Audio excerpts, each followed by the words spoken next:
নমস্কার বন্ধুরা, আপনাদের সবাইকে সীমা রান্নাঘরে স্বাগত। আজ আমি রান্না করব খাসির মাংসের শাহি রেজালা।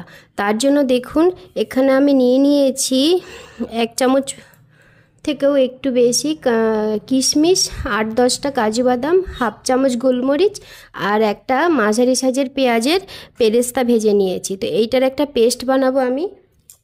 তো তার জন্য একটা মিক্সির জার নিয়েছি।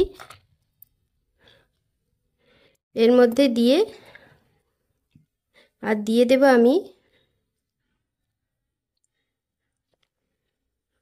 50 গ্রামের মতো টক দই। তো এইটা দিয়ে আমি পুরো ভালো করে একটা পেস্ট বানিয়ে নেব। তো দেখুন, মাংসের রেসিপিটা রান্না করার জন্য আমি উনুনে একটা কড়াইতে তেল গরম করতে দিয়েছি। তো এখানে তেলটা গরম হয়ে গেছে। তেলের মধ্যে দিয়ে দেব আমি একটা তেজপাতা, 2-3টে দারচিনি আর এলাচ। এলাচগুলোকে একটু থেতো করে দিতে হবে। তো মশলাগুলো একটু ভেজে নিচ্ছি আমি।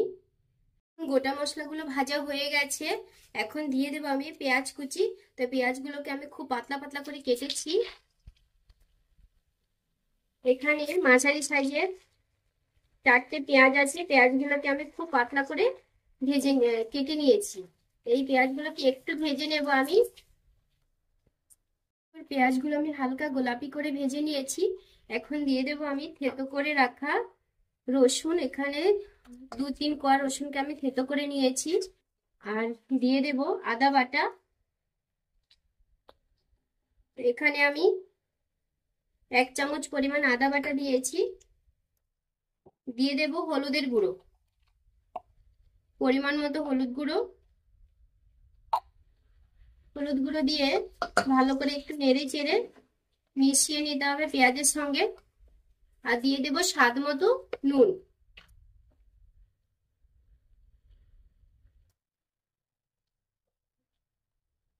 তো আমি স্বাদ মতো নুন দিয়ে দিয়েছি। নুনটা দিয়ে পেঁয়াজটাকে ভালো করে নেড়ে চেড়ে কষিয়ে নেব।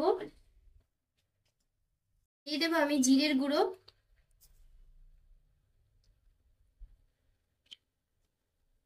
জিরের গুঁড়োটা খুব সামান্য দিয়েছি আমি। আর দিয়ে দেব ঝালের জন্য লঙ্কা বাটা। তো এখানে আমি বাটা লঙ্কাটা ব্যবহার করছি, আপনারা গুঁড়ো লঙ্কাটাও ব্যবহার করতে পারেন, ঝালের জন্য কোনো অসুবিধে নেই। তো বাটা লঙ্কাটা এখানে আমি ঝাল আপনাদের প্রয়োজন মতো ব্যবহার করবেন, যে যেমন ঝাল পছন্দ করবেন সেরকম ঝাল ব্যবহার করবেন।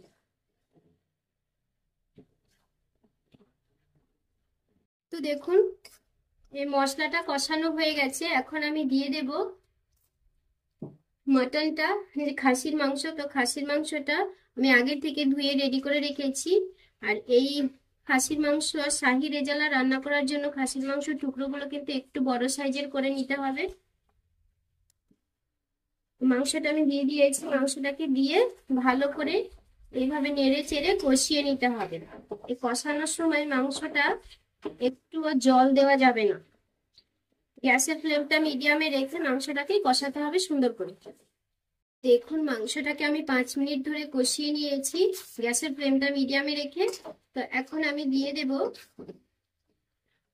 এর মধ্যে 1/2 চামচ পরিমাণ কেওড়ার জল। আর দিয়ে দেব 1/2 চামচ পরিমাণ গোলাপ জল। এই জল এগুলোকে দিয়ে ভালো করে আমি একটু আবার নেড়ে চেড়ে কষিয়ে নেব। মাংসটার গা থেকে কিন্তু খুব সুন্দরভাবে তেল ছেড়ে দিয়েছে। প্রথমে জল ছেড়েছিল, জলটা টেনে গেছে। জাল করে করে আমি কষিয়ে কষিয়ে জলটাকে শুকিয়ে নিয়েছি। আর এই দেখুন, এখন কত সুন্দর তেল ছাড়তে শুরু করেছে মাংসটার গা থেকে। তো এখন আমি দিয়ে দেব এই যে কাজু কিশমিশ আর পেঁয়াজের পেরেস্তার যে আমি পেস্ট বানিয়েছিলাম, সেই পেস্টটাকে দিয়ে ভালো করে একটু নেড়ে চেড়ে কষিয়ে নেব। আর এই পেস্টটা দেওয়ার পরে অনবরত নাড়তে হবে, না হলে কিন্তু কড়াইয়ের নিচে লেগে যাবে। তাহলে কিন্তু পোড়া গন্ধ ছাড়বে, খেতে মাংসটা ভালো লাগবে না। তো আমার এই শাহি তো আমার এই খাসির মাংসের শাহি রেজালা রেসিপিটা আপনাদের কেমন লাগলো সেটা কমেন্ট করে জানাবেন। যদি ভালো লাগে তাহলে একটা লাইক করবেন, শেয়ার করবেন। যারা আমার চ্যানেলটা নতুন দেখছেন তারা অবশ্যই একটা সাবস্ক্রাইব করবেন, পাশে বেল আইকনটি ক্লিক করবেন, যাতে করে প্রতিদিন যে আমি ভিডিওগুলো ছাড়ছি রান্নার, সেই ভিডিওগুলো সবার প্রথমে আপনাদের কাছে পৌঁছে যায়। আর যারা ফেসবুক পেজ থেকে দেখছেন তারা ফেসবুক পেজটি ফলো করে আমার সঙ্গে থাকবেন। তো দেখুন মাটনটাকে আমি খুব সুন্দর করে এইভাবে নেড়ে চেড়ে কষিয়ে নিচ্ছি, আর আমি কিন্তু অনবরত নেড়েই যাচ্ছি, নাড়ানো বন্ধ করা যাবে না। এই দেখুন কড়াইয়ের নিচে লেগে যাচ্ছে। তো দেখুন কত সুন্দর তেল ছাড়তে শুরু করে দিয়েছে। এইভাবে নেড়ে নেড়ে আমাকে খুব সুন্দর করে ধৈর্য ধরে কষিয়ে নিতে হবে। দেখুন মাংসটাকে আমি খুব সুন্দর করে কষিয়ে নিয়েছি, আর কত তেল ছেড়েছি মাংসটার গা থেকে। আর কষাবার এখন দরকার নেই। এখন আমি দিয়ে দেব দুধ।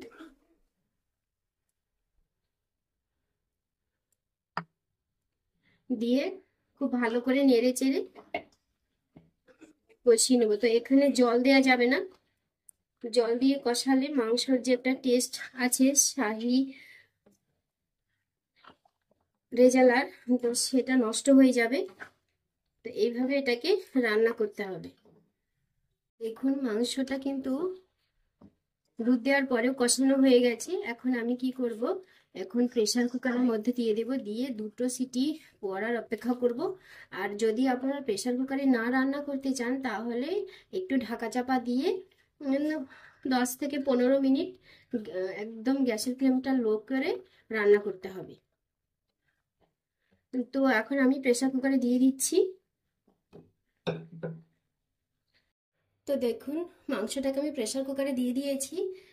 তো এখন আমি প্রেসার কুকারে ঢাকাটা দিয়ে দেবো, আর জল দিইনি একটুকু আমি। এই যে দেখুন দেখতেই পাচ্ছেন। তো ঢাকা দিয়ে দেবো, ঢাকা দিয়ে দুটো সিটি পড়ার অপেক্ষা করব। এখন ঢাকা দিয়ে দিয়েছি প্রেসার কুকারে। তো দেখুন প্রেসার কুকারে দুটো সিটি পড়ার পরে আমি পুরো গ্যাসটা মজতে দিয়েছি, পুরো গ্যাসটা কমে গেছে। এখন আমি ঢাকাটা তুলে নিচ্ছি।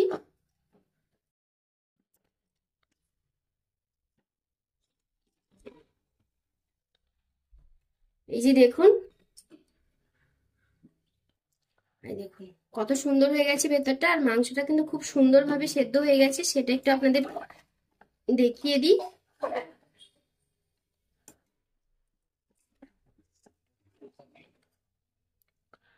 এই দেখুন মাংসটা কাটার সঙ্গে থেকে আলগাই হয়ে যাচ্ছে। এই যে খুব সুন্দর নরম সেদ্ধ হয়ে গেছে। গরম আমি ধরে দেখাতে পারছি না। তো এখন আমি নামিয়ে গরম গরম পোলাওয়ের সঙ্গে পরিবেশন করব। আপনারাও কিন্তু পোলাওয়ের সঙ্গে পরিবেশন করবেন। তো আমার এই রেসিপিটা আপনাদের ভালো লাগলে কমেন্ট করে জানাবেন, আর লাইক করবেন। আর যারা আমার চ্যানেলটা নতুন দেখছেন তারা অবশ্যই একটা সাবস্ক্রাইব করবেন।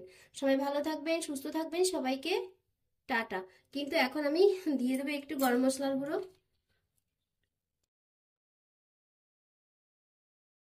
তো একটু গরম মশলার গুঁড়ো দিয়ে দিয়েছি, দিয়ে নেড়ে দিচ্ছি। তো আপনারা সামান্য একটু ঘি দিয়ে দেবেন। ঘি দিয়ে দিলে খুব সুন্দর একটা গন্ধ ছাড়বে। আমি ঘিটা ব্যবহার করছি না, আপনারা ঘিটা ব্যবহার করবেন।